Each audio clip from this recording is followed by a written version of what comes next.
possibility. Efforts when it comes to focusing through strategic entry points that can advance the status of women by catalyzing the wide range long-term impacts. Every woman is as equal to a man and has an equal right in decision making, because every decision which is taken has an impact on her life too. And when women come into this role of decision making, proper understanding of the issues faced and proper action with regards to policies to be made will be made in a conducive manner. Support is provided to equip women to translate the Convention on the Elimination of All Forms of Discrimination against Women, now ratified by the majority of the world's governments, into legal guarantees of gender equality, which the UN is working towards. It's one of the important SDGs. Again, we have to understand the legal guarantees of gender equality here and the strategy through which we can work with multiple stakeholders like women organizations, the governments, the UN systems, and the private sector to bring women into government, train women leaders, and boost women's skills to actively participate in elections as candidates and voters. Again, in India, we have got 20% reservation for women, but we find only 10.5% in the public governance.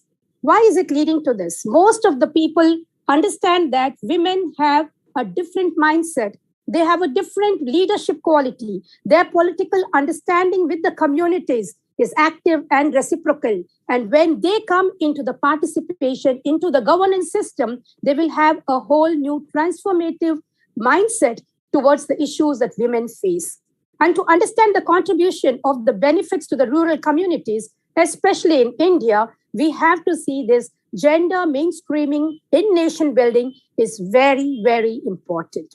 If that is done, probably we will see that the government planning, program, policy development, and budget allocation will respond better to the socio-economic situations, the needs and rights of women in each and every country, and especially in India, because I am closely connected to this particular scene, what we see in an everyday basis. I would say people should see as a major breakthrough in political systems if we have more women contributing to the same. How can we bring women into the mainstream is a big question. Often we see that there are a number of people, women, who would like to come in or may not want to come in. There are two aspects to it. The world's largest democracy, India, coming to our country, I would say that the biggest problem here is lack of representation of women in our political system. I would like to throw up this awareness to all our viewers that the biggest problem that we are facing in our system is only because of women's lack of representation in Indian politics and public governance. India, the largest democracy, it keeps having its elections, but we see that the gender discrimination is not coming closer. The disparity is increasing. And there is no dearth of women workers also in India's major political parties, if we are able to bring them, because often women are sidelined. Their voice is not taken as something to be paid attention to. And that is why this 20% representation, though brought up by the Constitution, is not being taken into consideration, is not being filled in, and we still have a gap of 9.5% still to be filled in. And the next aspect is the failing goes beyond politics to community attitudes. A patriarchal mindset is still evident, and derogatory comments about women in politics are rife on social media. We also have to look at how journalism is taking up this role of understanding women in politics. Indian failure on women's representation in politics isn't always appreciated internationally, but because of a handful of high-profile women leaders commanding the headlines, we are still able to hold on the prestige of women globally. Now, it is not to do just with the corporate leadership. We also want women in our governance system, in our political leadership. And that is where we need to understand that various aspects of life which cannot be handled on a regular basis in the way the system wants it to do can only be managed when the male-female ratio as to what they have decided is being filled in. If we have to look at the poor record of women's representation, it's revealed even by the World Economic Forum about the gender gap in the Index 2021, which it has slipped by 28 places, ranking 140 amongst 156 countries. India is the third worst performer in, I could say, in this particular area, especially if you compare it with South Asia. It's only ahead of Pakistan and Afghanistan. It is still behind Bangladesh, Nepal, Sri Lanka, the Maldives, and the Bhutan. Just imagine this world's biggest democracy is ranking so badly. The biggest slump is in the political empowerment sub-index, where India ranks 51, dropping from the past 18 years. The Women Reservation Bill also seeks the amend and constitution to set aside women 1/3 of all seats in the Lok Sabha. But India's lower house, as well as in the state legislature, we see that the bill has languished despite passing the Rajya Sabha. India's upper house in 2010, a delay described one study which also showed lack of seriousness among political parties in taking better account of women's increasing electoral participation. The failing goes beyond politics. Again, I say it is all about community attitude. And if this community attitude does not change, if the attitude of equality doesn't change in families, how can we think about a change in the community? How can we look at a change in the nation? And if we cannot start from our own homes, we will not be any better than what we are right now.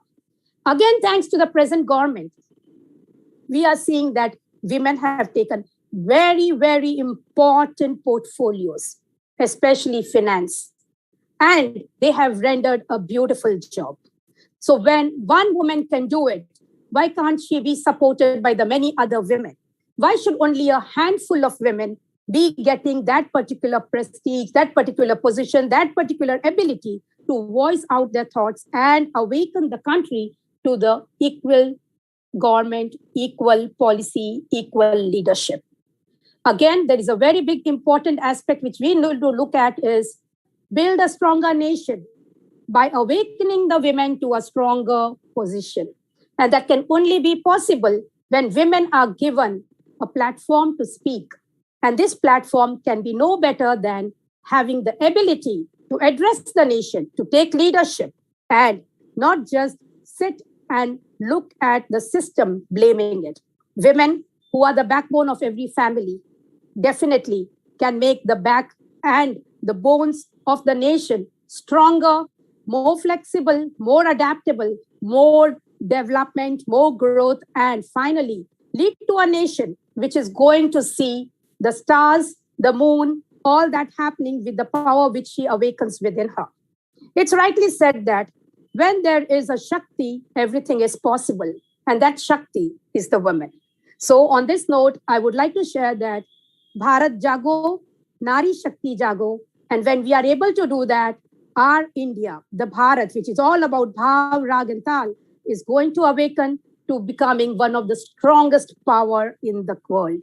It's not about power to suppress somebody. Power comes when we enhance somebody. So let's join together women all over the world and raise our voice to bring about the gender equality in public governance, in politics, and see how we build a stronger nation. Each one, if we support one another, if we encourage one another, I guess leadership, which is all dormant within us, is going to be surfaced, is going to be something which is going to be transformative for not just yourself, but for the country, for the nation, for the community, for the whole of the world. On that nation, I would say a nation which is built up by Shakti will always be in Shakti. On that note, Jai Hind, Jai Bharat, Nari Shakti ko pranam. Thank you so much for this opportunity to bring out my thoughts on the importance of women in democratic leadership. Thank you so much. Thank you so much, Dr. Sujata Singhi. Your powerful impact has left me speechless. And I now then require help from Caroline ma'am. What are your views on this? And let me introduce Caroline ma'am. She is the founder of the Life Foundation, which has brought all of us here together. Over to Caroline ma'am, please. Yeah, good evening, all the eminent speakers and my dear friends family members, I'm delighted to join with you on this platform and raise your voice and make the world hear our voice. And we want to end the disparity of women, gender, especially we want to have the gender equality. Our topic today is women in politics. As Sujata ma'am said, women need to be filled in all in politics, means in parliament, in Lok Sabha. We want the number to be raised. As ma'am said, if women in politics are high, then only we can see the policies applied in a better way. So thank you very much, Sujata ma'am, for giving us good insight and views and expressing your great thoughts, which are very much required. And let us show our ability to the world that women is no less. Thank you very much. Thank you. Thank you so much, Caroline ma'am. May I now move on to our next speaker? And she is, let me introduce her. I can see her online. She is Professor Dr. Madhvi Bose, founder of Smart Classes, a personal development mentor, author, and soft skill trainer. Welcome, Madhvi. Over to you, please. Thank you so much. And what a crucial topic which has come up with. And that's a real, Women's Day celebration with the Women's Week and bringing a development. So every day I admire Rajarao sir and Caroline ma'am for this changes. I don't know how the world is changing, but we are literally changing because of this, because it is the required topics which should be discussed and implemented. So women in politics, when we talk about politics, it is usually defined as the activities associated with governance of a country of area, especially the debate between parties having power or activities aimed at improving someone's status or increasing power within the organization. Now, when we talk about women in politics, following questions rise in your mind, right? Why women in politics? Does it make any difference? What kind of women should be in politics? And as female are like major part of our population, thus the need surely our comes up, and there should be female representative in each phase of society to purely represent their thinking, their demands, and for their welfare. As defined earlier, politics plays a vital role over the globe, especially politics has an impact on the life of every individual residing under its areas. Thus, women should be given a prominent position and support in this field. The women who have built in leadership skills and decision making power also knowledgeable and understanding and should participate in politics. This should make sure in society is free of gender discrimination and right of every individual are fully secured. The vision should be bringing practical changes. Neither the chains of dictatorship or nor of fetches of oppression can down the forces of freedom for long. How many of us, when we asked or somebody has asked to us that we want to be in politics, and we said, no, it's not a good area that you should be there. But I believe that it is always says a Rajniti, and when it comes to politics, so they also have that right to follow that democracy. I believe that if I could see when there's a majority part, so we always find a husband, life partner husband plays a main role. Wherever on the poster we see lots of females, but no, they are not playing that major role which is actually required. Once if they entered into it, and truly without even any nepotism or a generation breaks or because of husband, all because she herself enters into it, so she can bring a great, she will able to bring a great change it. So for me, a better democracy is democracy when women do not only have the right to vote and to elect, but to be elected to be participate in the better democracy, to be the part of politics. So let's not think political as it more disadvantageous. We are the one who can make it more clean. It's our country, and it's our politics where we can go and just bring the change.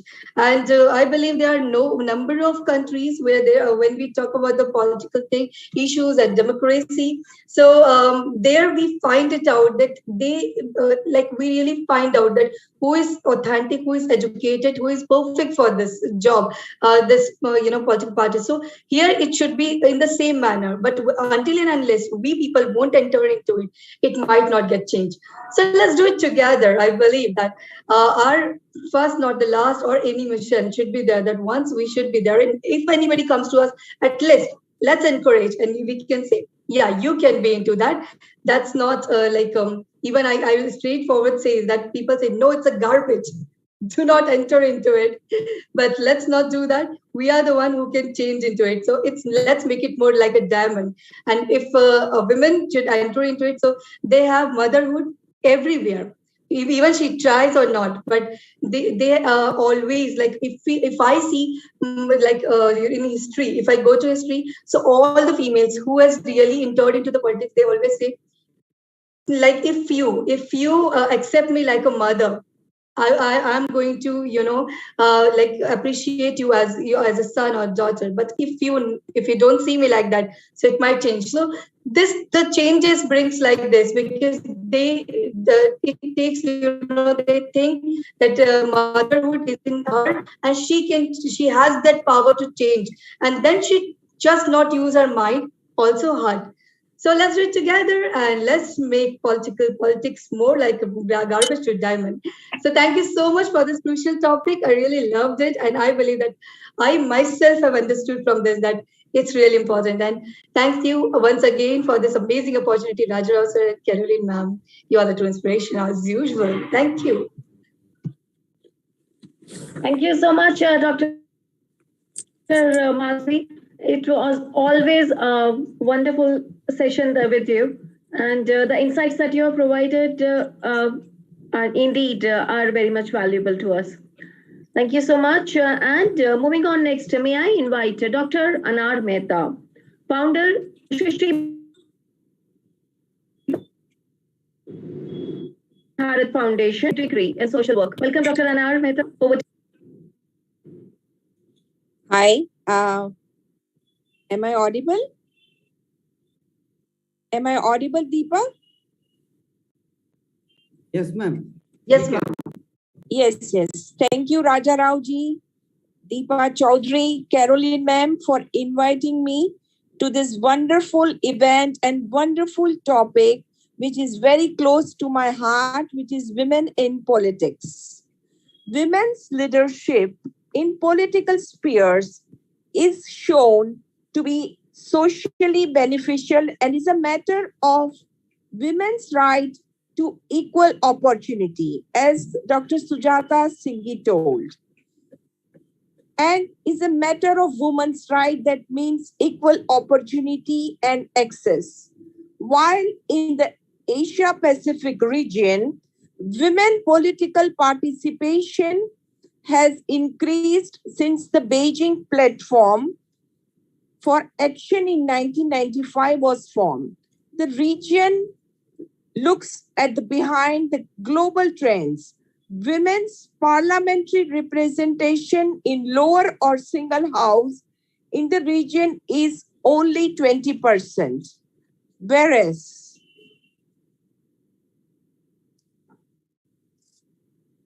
sorry for the misinterpretation.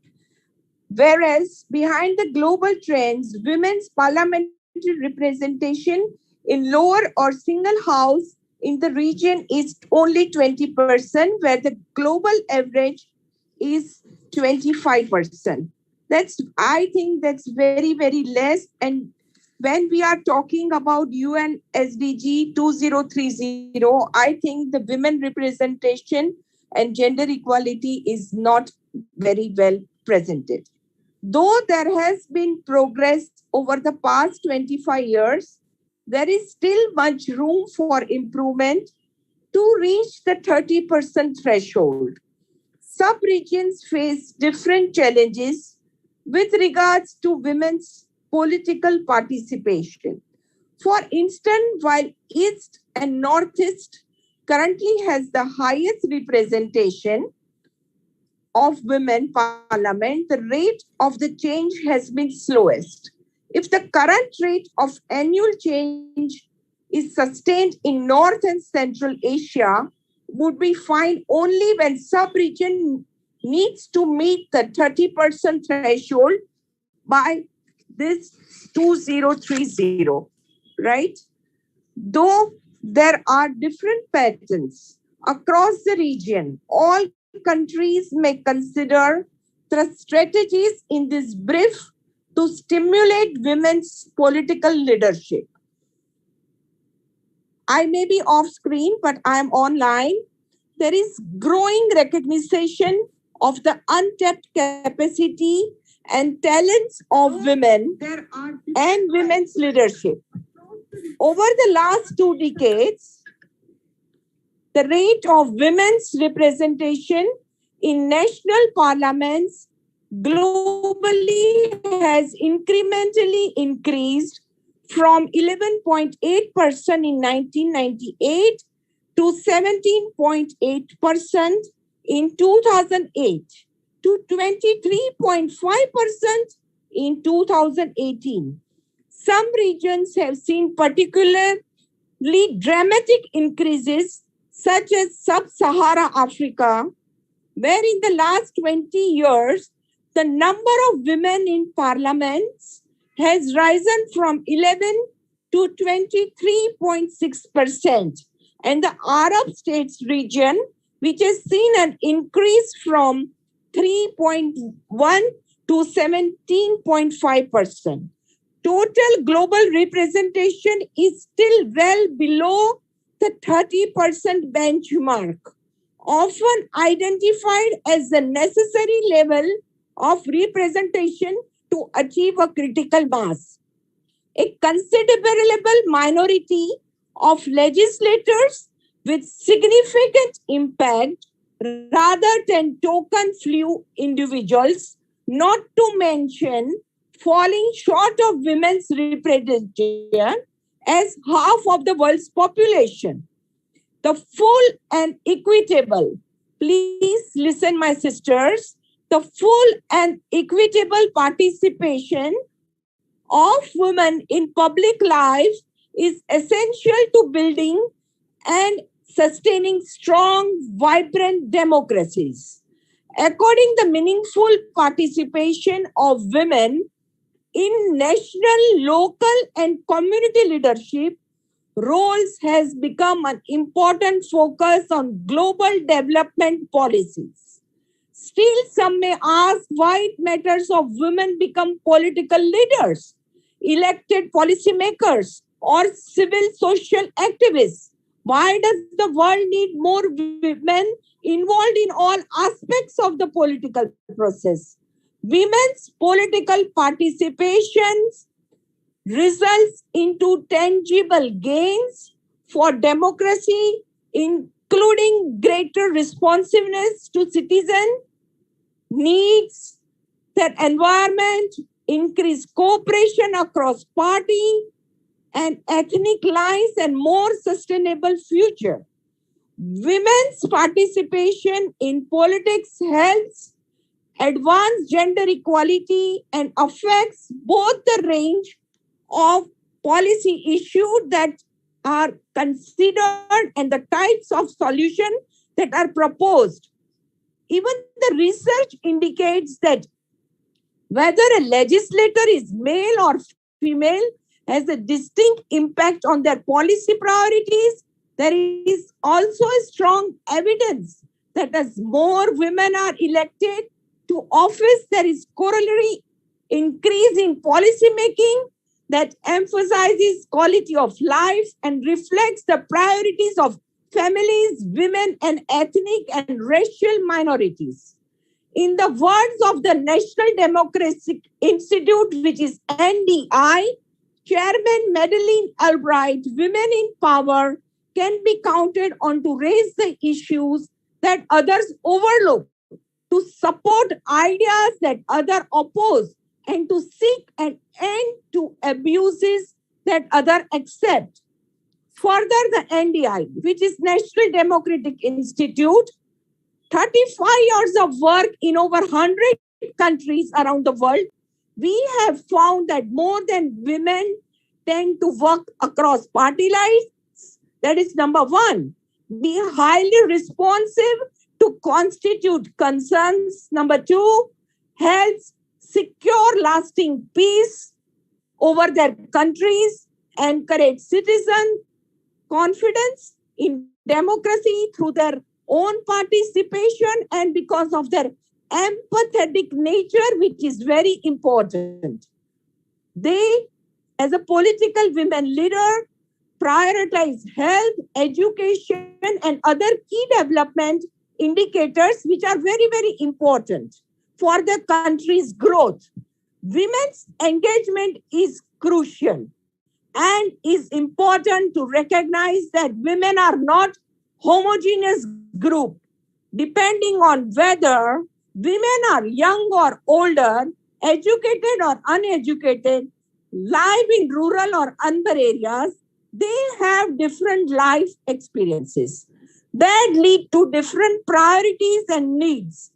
Moreover, not all every woman elected to parliament or another legislative body will place women issues or rights at the forefront of our own agenda.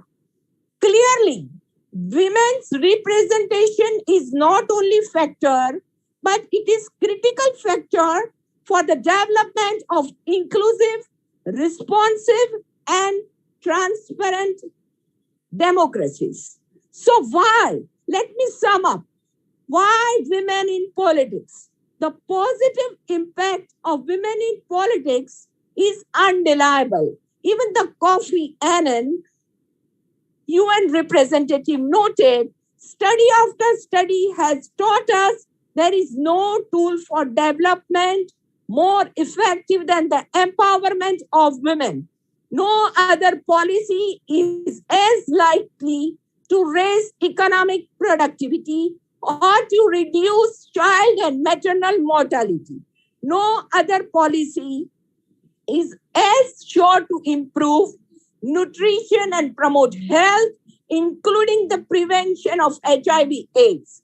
No other policy is as powerful in increasing the chances of education for the next generation without women politicians. Further, as Madeleine Albright has stated, the world is wasting a precious resource in the dramatic underrepresentation of women in leadership positions, often resulting in the exclusion of women's talents and skills in political life. Dear friends, male and female legislators must work together in order to solve the myriad of problems in their countries. In order to meet the worldwide development goals and build strong, sustainable democracies, women must be encouraged, empowered, and supported in becoming strong political and community leaders. Dear all, this much I have to say, and I always welcome and would love that more and more women participate in politics. Thank you so much. Thank you so much, Dr. Anand Mehta. And we truly appreciate the energy, the power, impact that you have brought in to us today's session. Thank you so much. Your presence really matters to us. Thank you. Now, we bring on our next speaker, Professor Dr. Marine Mia from South Africa, Global Goodwill Ambassador and CEO, founder of the MEA Company. Welcome, Dr. Marine Mia. Over to you, please. Thank you very much. Am I audible? Yes, you are audible. Thank you very much. Thank you to Dr. Raja Rao and Dr. Caroline, and thank you to the hostess. Beautiful as usual, when we love to see you. Today's topic is really, really important, especially in today's world. And to discuss women in politics, I think we need to dissect a little bit. When we talk of politics, if you just mention the word politics, especially to women in specific areas around the globe, in villages or in rural areas here in Africa, it's almost like it's a taboo area that they will not touch on. They will not talk about, because they just need to follow what happens. What does politicians say? What does the government say? And we need to just follow suit. But when we talk about women in politics, we're talking about something completely different. I want to break something down, though. When we talk about politics or governance in any country involves multiple different little departments. Here, for example, we have a department that's dealing with agriculture. We have a department that deals with the justice system. We have the Department of Sports and Recreation. We have the Department of Education. Each of these form little clusters that make up what the governance structure is of an entire country. So us as women in leadership, when we talk of women in politics, you are not necessarily having to be somebody in the actual political party. You need to be somebody who's sitting in an affiliate to that, so that your impact is what will resonate to make the difference to the people that will be impacted by your call. So as a woman right now, in a political sphere, it is still almost a taboo given. It is still not something that is completely accepted to have a woman sit across from you in a cabinet or as a minister to be able to take decisions with you. Why? Why is that? Why is it still problematic for many people to sit across and accept the women who are leaders currently in the world? Look around us today. We have women who are sitting as presidents and prime ministers, who are making positive, impactful decisions that are making positive differences in people's lives that they rule. So why do we have to actually belittle ourselves to think that we can't do it? We can. Why? Because we are women. And I want to touch on just a few impacts as to why we as women can be effective in politics. The number one thing is, don't look too far away. Don't look to having your degree. Don't look to having any other specific thing other than the fact that you are a woman. And you being a woman gives you leadership within yourself already. You are innately a leader. As the woman that you are, in the home that you are running, in the family that you take care of, in your day-to-day activities, are you not already taking decisions multiply throughout that day to make sure your family is seen to, things are getting done? Are you not doing this? So can you imagine a woman in a space of politics who has to make sure decisions are taken, whatever needs to happen, but decisions have to get taken so that there is a role that is impacted to people out there where there's a positive change to them? We as women also have this art of listening. We listen to everybody. We take cognizance of what everyone is saying, and yet we still need to make a decision that impacts the people to the best of what we think is best for them.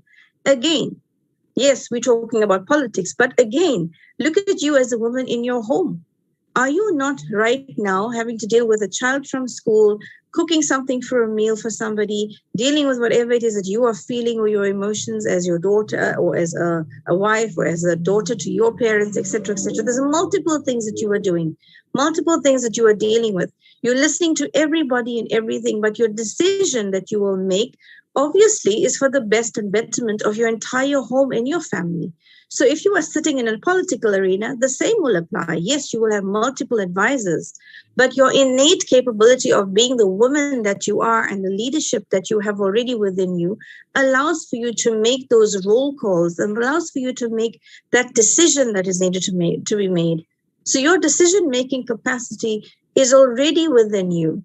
Enhance that. Enhance your qualities as the person that you already are, in the woman that you are, and move yourself up so that you can become someone that is able to take those decisions for the betterment of also your community, then of your society, and then, of course, of your nation. It starts with you within yourself, within your structure. And that is why I say we as women are not competing with the men out there. So brothers, if you are listening, we are not your competition. We are here to collaborate and connect with you and to work with you, because all we're saying is recognize the individualities and the prospects that the women can bring to the table, which are positive. positive in the sense of empathy, positive in the sense of the maternal instinct. These are things that lots of people feel are negative traits of a woman in the political sphere or in the boardroom. And I'm here to tell you that that's not the case. The fact that we are empathetic, the fact that we are feeling for people allows for us to allow for creative productivity. We allow then to be able to understand better. We allow then to be able to make better decisions because we are not looking at it from just one theoretical point of view. We are looking at it with the empathy, with the understanding. When we are women in leadership roles, and I am one, so I'm speaking from my own experience, I know that my organigram, for example, in my company is not the one where I sit at the top and I have people below me. I don't agree with that. It does not work. My organogram is the straightforward one. It's where I work together with my people across from me and we all work together as one. If women are in politics and this is the sphere, we know that together we will definitely blend in and we will work together to make positive differences for our governance, for our people, for our structures that will impact our people more positively. Our children, even our men, we will give them roles. We will give people allocated duties and responsibilities where they will obviously have to answer yes, but we know that this is their innate quality. So we give it to them because we as leaders recognize this. This is what we do. We're multitasking perfection. So imagine if you are sitting in a political sphere versus you being in your multitasking on a daily basis. Put yourself in the midst of a boardroom or corporate facility or even governance and politics. Multitasking is something naturally that comes to you as a woman. So why do you as a woman need to stop yourself from being the leader that you can be? There's no need to. Multiple global platforms. As a woman who's sitting on multiple global boards, I know from firsthand experience how I have met with the disrespect of me sitting at a boardroom with fellow male counterparts. And one may ask me, so what did you do? All I do is I respect the disrespect that I was given because I'm not here to prove myself to one specific individual. I know my purpose. My purpose is here for the end result to be the best for the betterment of majority. And that specific person will then, after seeing the difference, learn that this leader is not here as your competition or threat. I am here to make sure an end result is obtained. And I'm here to respect whatever your disagreements are. I agree to disagree with you. I respect the fact that you might disrespect my gender, but I'm here to do a specific task. And that's how I get by. So at the end of the day, we all need to understand that we as women right now, yes, we're still seeing women being belittled. We're still seeing women being afraid to stand and talk up. Why? You are given this innate natural ability to be able to do it. You should be able to. It is your human right to be able to do that. And human rights and women's rights are one. Remember, as a woman right now, you already are a leader. As a woman right now, you are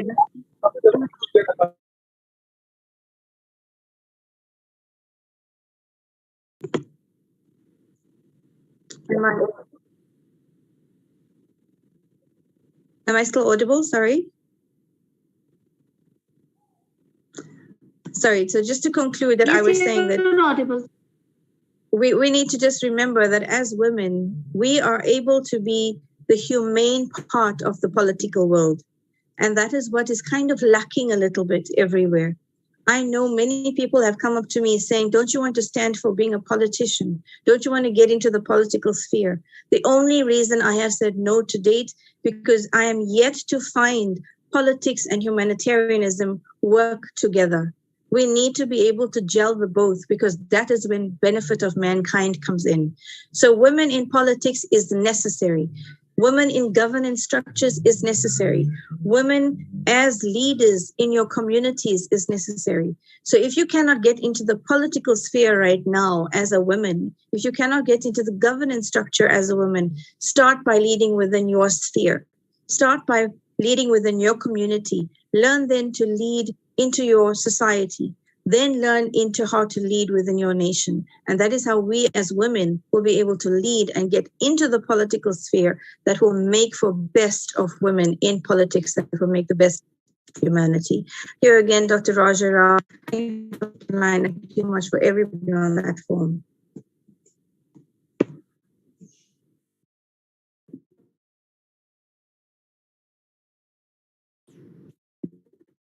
Thank you so much, Professor Dr. Mary Nia.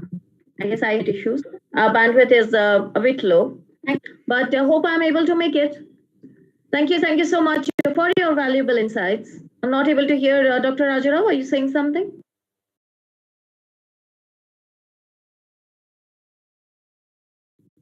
So we have heard from all our eminent speakers, and we truly value their views and the impact they have brought to our today's session.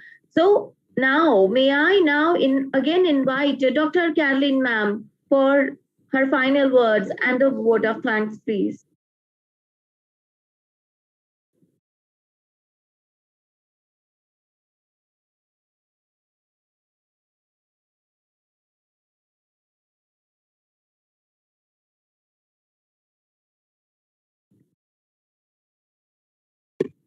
Thank you very much for the opportunity, sir. But I'm sorry, I don't know whether I'm going to make it, because as I speak to you now, I'm following the conference, being the bus traveling. I don't know whether it will be possible, but I'm keenly following. Thank you very much. Hello?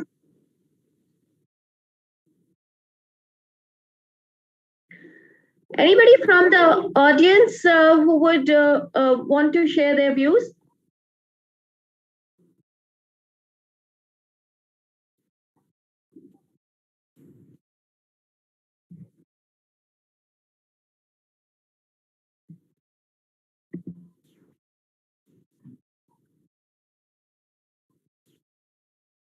Okay, thank you so much. It's very grateful to be here in the platforms.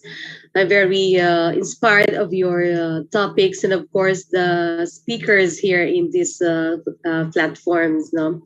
All right, I'm very assured that the women's political participation is a fundamental prerequisites for gender equality, because today's month is International Women's celebration. So we have to be empowered all women in this country and the world. And of course, a genuine democracy. And also we have to facilitations of women's direct engagement in public decision and making and moving in the means of ensuring accountability of women's in all different areas.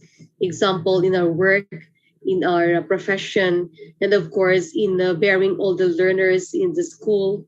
So we have to be transformed, inspired, and empowered all the women in the world. Thank you so much. I'm Ambassador Lilibet Gregorio from the Philippines. Thank you so much, ma'am. Anybody else who would want to share their views? Yes, Deepa, ma'am, thank you. Yes, sir, welcome. Dr. Rajarao sir, thank you giving this opportunity. Dimension of women in politics has emerged in recent years and over the world. Women now an integral part of politics. Women participation in politics has led to that fundamental requirement for gender equality and genuine democracy to be made possible. Sama Indira Gandhi Benazir Bhutto Srimao Bandaranaike, the first democratically elected female prime minister in the world. Prime Minister Bandaranaike, her daughter Chandrika Kumaratunga, the first and only female president of Sri Lanka. The first woman ever to be elected as a head of the state in a national election of all notable figures to whom up and coming leading women can look up to. They all have served their countries remarkable and made their nation and mankind in general proud. Women had involved in decision making during the time of Prophet Muhammad sallallahu alaihi wasallam, and record so that women had contributed to the election of the third Caliph after assassination of the second Caliph. This shows that Islam is supportive of women being involved in politics. The reason why it is important to include women in politics is that it brings a woman touch into political decision making.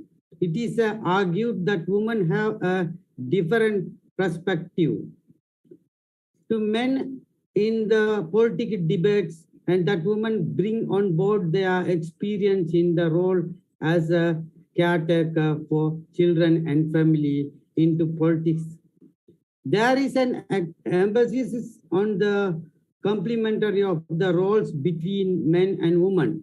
The underlying reasoning behind women's inclusion into the public sphere and particular decision making is that because of their biological makeup represent different values and interested into the man, and to create balance in the political decision making, then the perspective of women are needed equal to that of men.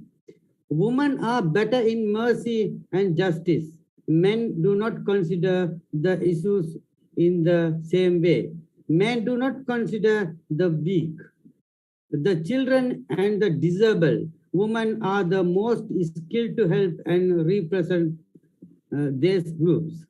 However, of the 195 nations of the world, only about 70 nations have a female head of government or state.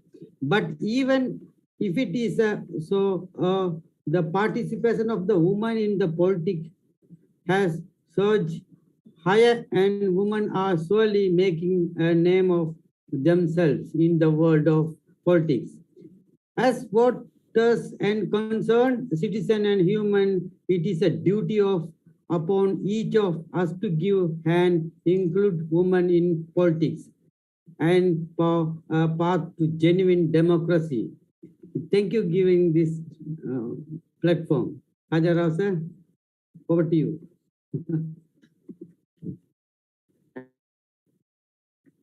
Thank you so much, sir, for your valuable views.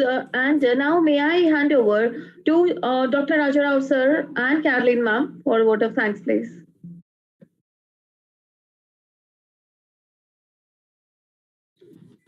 Yeah, very good. I really appreciate Sujata Singhi ma'am and Mehrin ma'am, Anar Mehta ma'am, and Dr. Bose for giving us excellent information on women in politics. Really, it's a great, and also appreciate the speakers who spoke just now.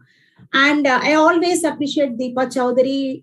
Again, really so excited and feeling jubilant to see Deepa Chowdhury once again on this platform. A warm welcome to you, Deepa, dear. Thank you very much for being here and making this program a beautiful and more attractive. Thank you. Okay, as the speaker said, really, women can do wonders. But thank you, ma'am. Yeah, especially India, in these 75 years, we have noticed there is only 10% growth of women in politics. The major problem is not that, as the previous speaker said, that women believe in themselves. I really appreciate the insights you have given us, ma'am. We believe in ourselves because we take care of the family.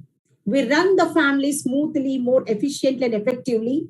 If women fall in sick, and every woman know about the situation in the house, total house will be shattered. They cannot do themselves. They're more dependent on us. So they do know, but only thing is our country, especially India, is patriotic country, and majority of the countries in the world are patriotic in nature. So women ratio is very less. We have cited few examples of women who are ruling the country in a great way, and we have seen few women who rule the country in a very effectively and efficiently. But how many members are ruling? How many members are taking the things efficiently? Because there is disparity, gender inequality. This has to be erased. And especially education system in India and other countries, they're very much backward. The literacy rate is not high. There is an equation that education and general knowledge in politics, that is education in politics, should be balanced. Having good education, having the standards will not help them. But women know how to deal the things. If women number is raised in the politics, the policies will be placed efficiently and effectively, and more number of women will be benefited. So there it is lacking. At least now, the women who are well educated have to take part in politics and run the parliament and make the decisions, because we are decision-making women. We know how to make the decision. But in the family, though the head of the family know his wife can do wonders in the house, but still he take the advice of the woman, but he try to implement his knowledge. He want to suppress the woman. In most of the families, this takes place. Every woman know in one area or other, we will be suppressed. So the same thing is carrying on even in the politics. Women need to raise their voice and fight for our right. And we have to participate in the politics and make good decisions, good policies, which help the woman, underprivileged, and the girl to be uplifted and support the society. If women are in the politics, their number is raised, definitely every nation will be more beautiful. And we women make the entire world with great peace, because we are peace-loving people. We love peace. We love harmony. We would like to have a good understanding, and we are compassionate, humanitarian. So many traits, so many characters. So our attitude is different compared to men. So we can do wonders. We can frame good policies, and it can be implemented perfectly, and it will be reached even to the corner of the nation, and the woman who is illiterate will be benefited. So we can do wonders. So let us raise and bring awareness in the minds of the women who are interested in politics. We encourage them to join the politics. As earlier the speaker said, politics means filthy. Politics means no cleanliness. But we know how to clean the cobwebs. Women can clean the entire house. So we can clean the filthy nature of the politics and make it a transparency politics, and everyone will be benefited with the act, with the implement of the policies effectively. So what I feel, women percentage has to be increased in politics. So then only that the nation will be in heights. So thank you very much for taking up, and I appreciate all the eminent speakers given us good insight. Really, I appreciate every speaker who participated here and making this program, especially the Life Foundation's Women Week, to mark the International Women's Day. I feel that not only this week, not only this day, but every day women have to strive hard and make women's lives more better. Let us live happily and make our gender to have a great equality in all areas. Thank you very much.